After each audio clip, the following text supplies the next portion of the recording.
তোমরাও যদি ভবিষ্যতে অফিসার হতে চাও, তোমরাও যদি ভবিষ্যতে চাকরি নিতে চাও, তাহলে তোমাদেরকে চক্রবৃদ্ধি সুদের এই অঙ্কটা শিখতে হবে। এই অঙ্কটা শিখে নিলে তোমাদের 1 নম্বর কিন্তু পাবাই।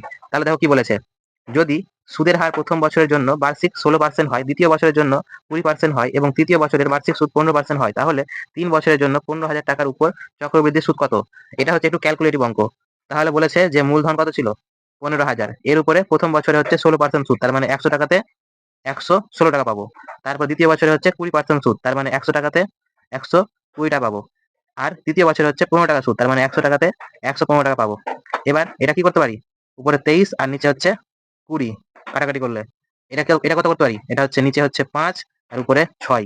আর এটা কত দিয়ে কাটতে পারি, 4 দিয়ে যদি কাটি তাহলে হবে 25, আর এখানে 4 4 দুগুণে 8 আর 4 নং 36। এবার শূন্যর সঙ্গে শূন্য কাটলো, 5 25 সং 125।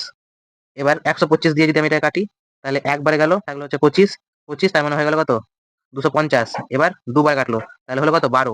এবার গুণ করব, তাহলে গুণ করলে 3 12 36, আর 29 আর 23 এর গুণ, তাহলে গুণ করব কত হবে, গুণ করে হবে হচ্ছে 24,012। তাহলে এই তিনটা গুণ করলে হবে 24,012। এবার এখান থেকে 15,000 যদি মাইনাস করে দিই, তাহলে আমি অ্যান্সার পেয়ে যাবো। তাহলে মাইনাস করে দিলাম, তাহলে কত হচ্ছে, 12 0 5 আর 4 9, আর এখানে 1, তাহলে 9,012। তাহলে 9,012 অর্থাৎ 2 নম্বরটা হয়ে গেল আমার অ্যান্সার, বুঝতে পেরেছি। তাহলে এইভাবে যদি শর্টের মাধ্যমে যদি অঙ্ক শিখতে চাও, তাহলে অবশ্যই আমার চ্যানেলটিকে সাবস্ক্রাইব করো। Thank you.